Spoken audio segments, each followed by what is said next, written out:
मैं हूं मुकेश कोरी। आज चर्चा करूंगा उत्तर प्रदेश की राजनीति को लेकर, किस तरह से उत्तर प्रदेश की राजनीति केंद्र पर हावी है। आप देख रहे हैं कि चुनाव आयोग ने एमपी इलेक्शन 2024 की घोषणा कर दी है।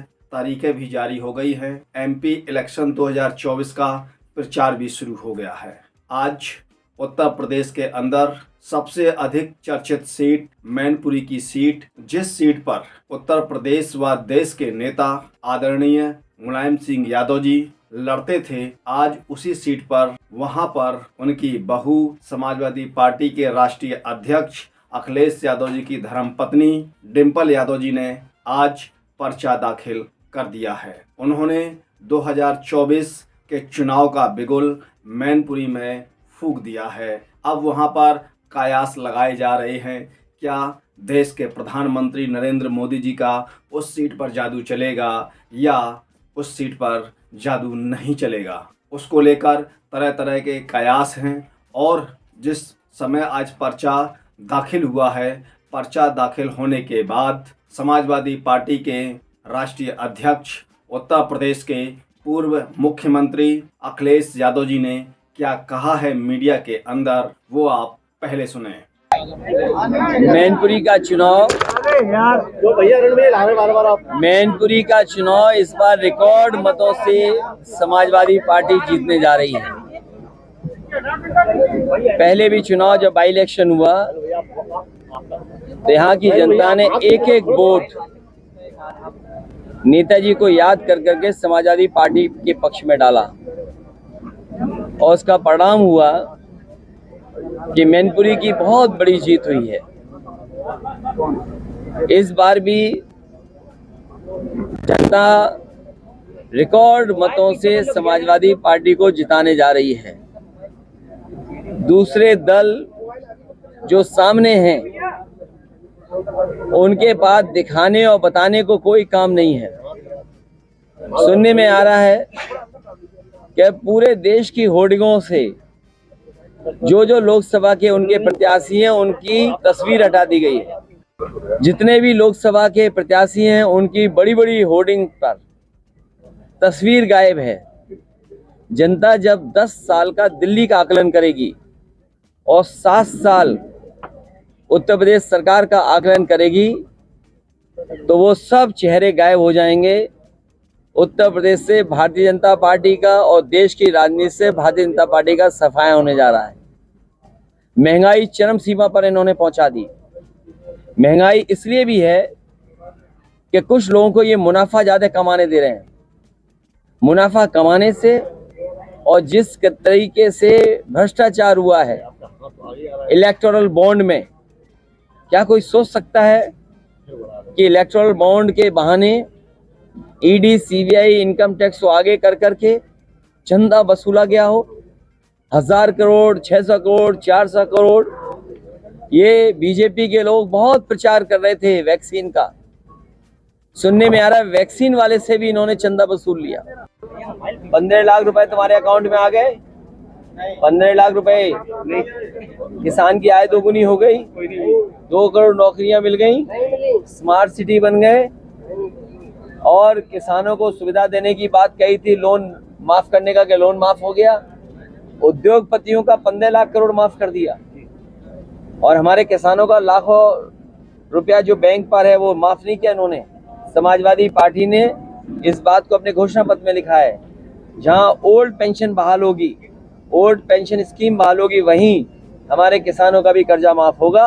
अगर उद्योगपतियों का कर्जा माफ हो सकता है तो हमारे किसानों का भी कर्जा माफ होगा। उम्र का हिसाब किताब लगाएं तो 2014 में जुमला आया था, तो 2014 में जुमला आया और 2024 में घंटी आई, आपकी गारंटी और घंटी। तो जुमले से बड़ा कोई मामला है ये।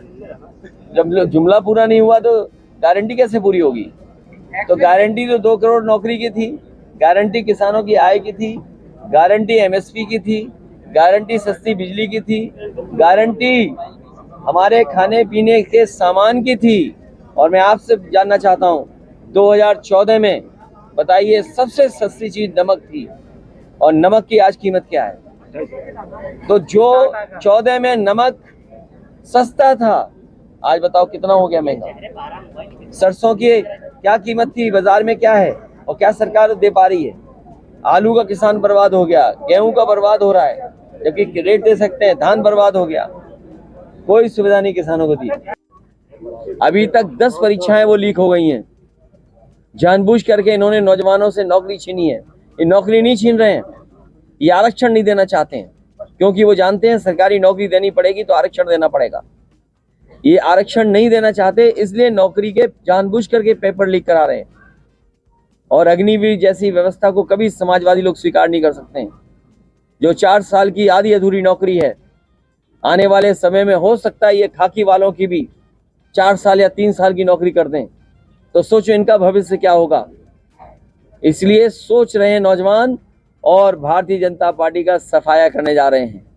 मैंने कई बार फार्मूला बताया, फिर बताता हूं कि 60 लाख बच्चे जो प्रभावित हुए हैं परीक्षा लीक से, उनके केवल माँ बाप को अगर हम जोड़ दें, एक परिवार में अगर 3 सदस्य 3 वोटर हैं, उनका हिसाब किताब अगर हम लगा लें तो 3 गुणा 60 लाख 1 करोड़ 80 लाख, और यही 1 करोड़ 80 लाख अगर हम 80 लोकसभाओं में भाग दे दें तो हर लोकसभा में 2,25,000 वोट केवल पेपर लीक से नौजवानों का भविष्य डुबा करके कम हो गया है। तो ये सरकार कहाँ बचेगी।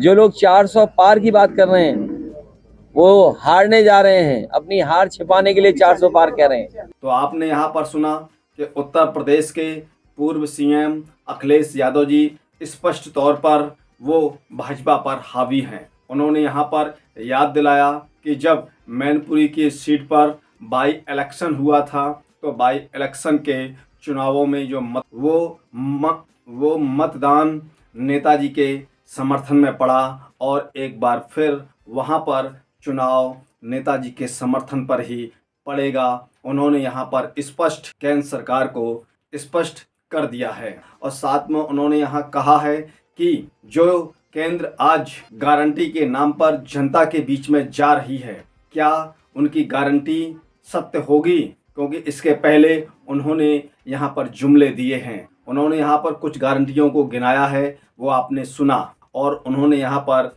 गारंटी को घंटी बताया है। और लगातार उन्होंने अभी तक उत्तर प्रदेश के अंदर एमपी इलेक्शन की 3 बड़ी जनसभाएं की हैं और उन बड़ी जनसभाओं में जिस तरह से भीड़ उमड़ी है, लगता है कि इस बार उत्तर प्रदेश के अंदर भाजपा का खाता खुलना मुश्किल होगा, जबकि देश की जनता उनको 4 से सीटें हराने जा रही है।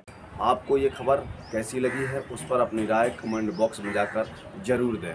अभी तक हमारे चैनल को आपने सब्सक्राइब ना किया हो तो सब्सक्राइब बटन पर क्लिक करें, बेल आइकन को प्रेस करें, जिससे कि हमारी पढ़ने वाली प्रत्येक खबर का नया नोटिफिकेशन सबसे पहले आपको प्राप्त हो।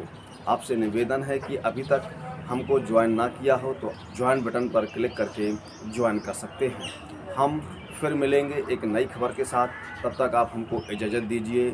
जय भारत, जय हिंद।